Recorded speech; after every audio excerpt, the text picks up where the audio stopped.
All right, now let's get into the next one. The original one I was going to start. A young lady pretty much said, I had sex early, made a baby, became a teen mom. And everybody that I dealt with after that, they all said, no, I'm not going to take care of another man's kid. Boom, boom, boom.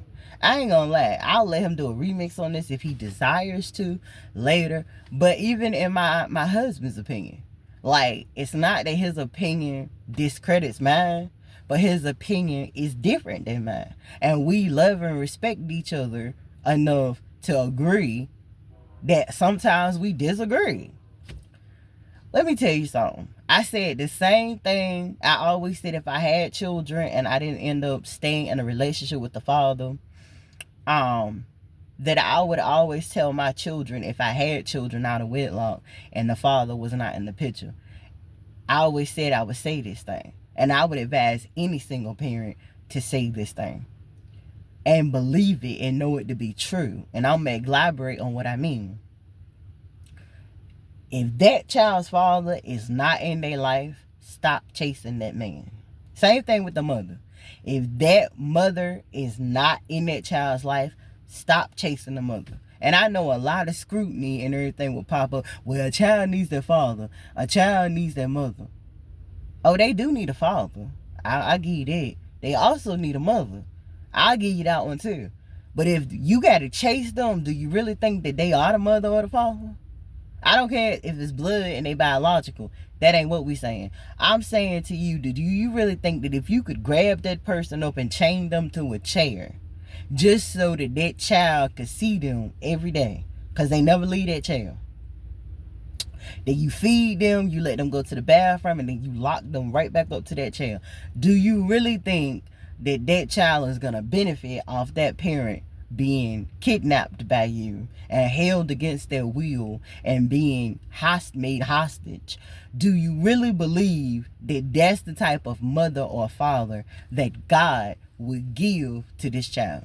Because if they are around them and they don't want to be it, they're going to be abusive.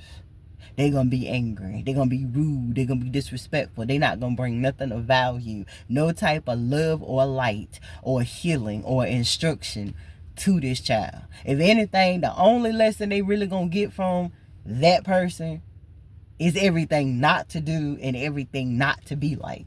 That's it. That's going to be the example. When in reality, if we got our heart spaces in order the way it should be, you would think to yourself, if you was clear-minded enough and you weren't allowing circumstances and situations and what you want to be the most important thing, you would realize that God has a plan for everything. You could literally have the child's mother or father say to you and to the child while they're still in your womb if you are the woman, or once they come out of you if you are the father that stepped up to the plate and the mother is the one that's not there. God will literally bring the right father and the right mother that was always the true father and the true mother to that child. There are lots of men out here that would say, I ain't taking care of nobody else's child, nobody else's seed, I'm not going to be responsible. Guess what? If you got them out of the way, and more importantly, you got out of their way, and you went on and focused on yourself and healed yourself, there are just as many mothers and fathers that will come into your life as a good woman, as a good man, as a good and a great life partner. And they will take up the slack that was always meant to be theirs in the first place. And they will be a phenomenal mother, a phenomenal father to this baby. But you are blocking that blessing that you could receive as having a proper mate. And you are blocking the blessing of what your child will receive of having a proper father and mother by you keep trying to hold on to these people that literally God is tearing out your hands. You giving the credit to the devil. You giving the credit to low vibrational energy. You giving the credit to, oh, that woman over there stole my man, or that man over there stole my woman. You ain't giving credit to what credit is due. God deserves his credit. And yes, God is the God that would do something like that. If God saw that if y'all would have stayed together, that person was going to kill you, that person was going to kill your child, that person was going to poison you in your sleep, that person was going to smother you, there was going to be a horrible car accident because y'all could have been fussing, fighting up and down the street in the road, and you ain't paying attention to the light, boom, you run through a red light, boom, a truck go. All of those low vibrational things that would have killed you, destroyed you, and stole your life from you, God is trying to prevent those things from happening. When he's just trying to heal you, restore you, bring in your true identity, take off those layers that even allowed you to attract that type of person to you in the first place. To smash those mirrors so you don't keep attracting. Men and women, really think about it, especially if you struggling and you ain't gotten to a proper relationship with. Really think about your list. And the list I'm talking about is, I don't care if you had sex with them, I don't care if y'all lived together, I don't care what the circumstance or situation was. But every single person from day one moving forward, take a little time and look at that list. And when I say look at it, I don't even mean look at it from a place of anger. I mean look at it from a place of informing yourself about something. Something that you aren't aware of and something that you have not been able to see. The blind spots that you couldn't see. What do all these people have in common with each other? And I promise you, mostly all of them are going to have a little bit of all of the same problems. And then take a look at yourself and see, where did it come from? Did it come from your mama, her bloodline? Did it come from your father, his bloodline? Where did it come from? Did it come from your first boyfriend, girlfriend? Where did it come from? Did it come from the neighbors? Did it come from the dog? I'm really not being funny. I'm being so serious. Where did you attract it? Because the mirror cannot be reflecting this to you if you hadn't already had those experiences or experiences that look like it. If it won't your experiences, how is it your mother's experiences? How is it your father's experiences? Yes, we're going across state lines. We're going across generational curse lines. Because that's what it is. Because when you see it, you can do something about it. You can change it. You can heal it. You can get rid of it. You can let it go. But a man stepping up to the plate to be a father, not just a father figure, but a straight up father to your children, is not a simp. Same thing with a mother that steps up to the plate to be an actual mother to your children. She's not a simp. Neither one of them are dumb, stupid, or ignorant. They are grown-tail men and women. They are handling their responsibility like a man and like a woman. They have decided, I love you. I care about you.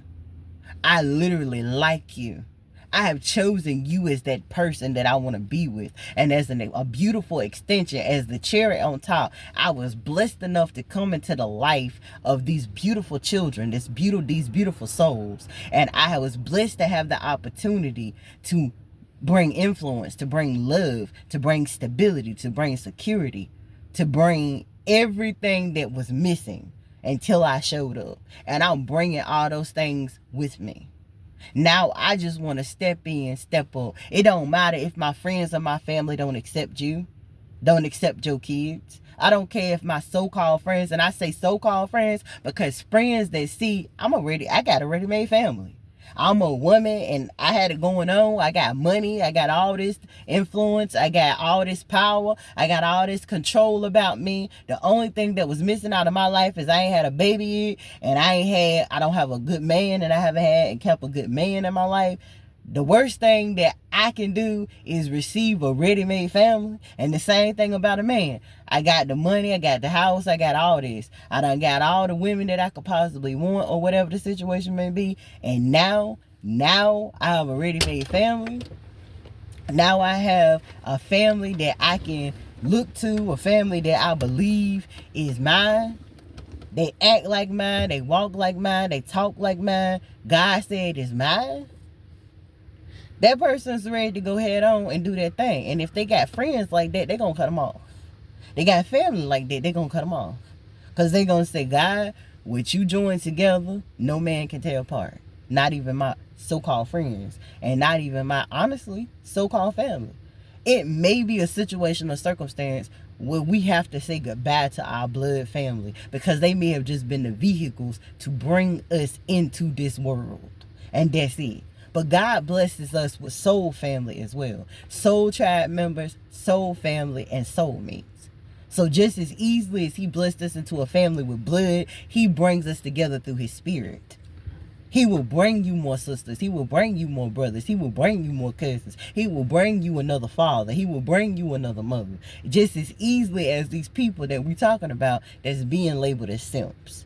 Simps because I ain't taking care of no other man. See, who asked you to? You don't want to? Go. Leave all the single mamas alone. Don't come nowhere near. Don't come nowhere near that dwelling. Their vaginas either. Stay away. Oh, I ain't gonna be no simp. I ain't taking care of another man, another woman's kids. Who asked you to, Ma? Go ahead on. Do your thing. You don't want a sexy, fine-looking single daddy that's taking care of his responsibilities? Get out the way. It's a woman behind you. She like, Daddy, I'm ready. She's like, the worst thing I gotta do is be exactly who I already am. Be a mother. Why not? I love you. Why wouldn't I love your kids? There are men and women out here that are ready to step into a ready-made family.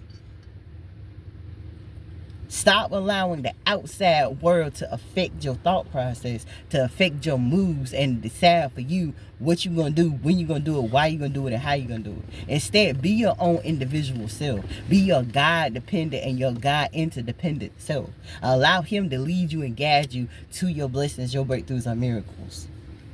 To your family. To your love.